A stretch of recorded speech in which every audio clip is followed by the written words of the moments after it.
Deadly lorry ಅಪಘಾತಕ್ಕೆ ಪಾದಚಾರಿ ಬಲಿಯಾಗಿರುವಂತಹ details ನಮಗೆ ಸಿಗ್ತಾ ಇದೆ. ಪಾದಚಾರಿ ಮೇಲಿನೇ ಲಾರಿಯನ್ನ ಹತ್ತಿಸೋ ಕೆಲಸವನ್ನ ಚಾಲಕ ಮಾಡಿದ್ದಾನೆ. ಇದರ ಪರಿಣಾಮ ಆತ ಸಾವನ್ನಪ್ಪಿದ್ದಾನೆ. ಅಂದ್ರೆ ಪಾದಚಾರಿಯ ಸಾವಾಗಿದೆ. ಯಲಹಂಕದ ಸ್ಪರ್ಶ ಆಸ್ಪತ್ರೆ ಬಳಿ ಘಟನೆ ಆಗಿದೆ. ಆಂಧ್ರದ ಮದನಪಲ್ಲಿಯ ಚಿಂತೋಟಿ ಚಿನ್ನ ವೆಂಕಟರಮಣ ಇವರ ಸಾವಾಗುತ್ತೆ. ಪಾಪ ಇವ್ರಿಗೆ 45 ವರ್ಷ ವಯಸ್ಸಾಗಿತ್ತು ಅನ್ನೋದು ತಿಳಿದು ಬರ್ತಾ ಇರೋ ಮಾಹಿತಿ. ಅಲ್ಲಾಳ ಸಂದ್ರದ ಅಣ್ಣನ ಮನೆಗೆ ವೆಂಕಟರಮಣ ಅವರು ಬರ್ತಾ ಇದ್ರಂತೆ. ಬಟ್ ಯಮದೂತನ ಹಾಗೆ ಯಮ ಕಿಂಕರನ ಹಾಗೆ ಲಾರಿ ಚಾಲಕ ಕಂಡು ಬಂದಿದ್ದಾನೆ.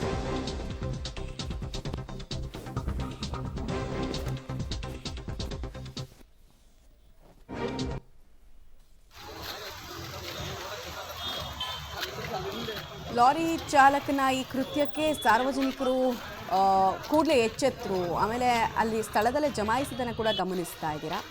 ಸೊ ಲಾರಿ ಬಿಟ್ಟು ಪರಾರಿಯಾಗ್ತಾ ಇದ್ದಂತಹ ಡ್ರೈವರನ್ನು ಹಿಡಿಯೋ ಕೆಲಸವನ್ನು ಸ್ಥಳೀಯರು ಮಾಡಿದ್ದಾರೆ ಅನ್ನೋ ಮಾಹಿತಿ ಕೂಡ ಸಿಗ್ತಾ ಇದೆ.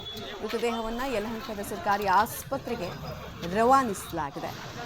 ಏನೇ ಆಗಲಿ ಲಾರಿ ಓಡಿಸೋರು, ಬಸ್ ಓಡಿಸೋರು ಪದೇ ಪದೇ ಈ ಪಾದಚಾರಿಗಳ ಇದ್ದಾರೆ ಅನ್ನೋದು ಗೊತ್ತಿದ್ರೂ ಕೂಡ ತುಂಬ ನೆಗ್ಲಿಜೆನ್ಸಿಯಲ್ಲಿ ಓಡಿಸೋದು, ಅವರೇ ಸೈಡಿಗೆ ಹೋಗ್ತಾರೆ ಅನ್ನೋ ಮನಸ್ಥಿತಿಯಲ್ಲಿರೋದು, ತುಂಬ ಜನರ ಜೀವವನ್ನು ಎರಡನ್ನೂ ಕೂಡ ಬಲಿ ಕೊಟ್ಟ ಹಾಗೆ ಮಾಡ್ತಾ ಇದೆ.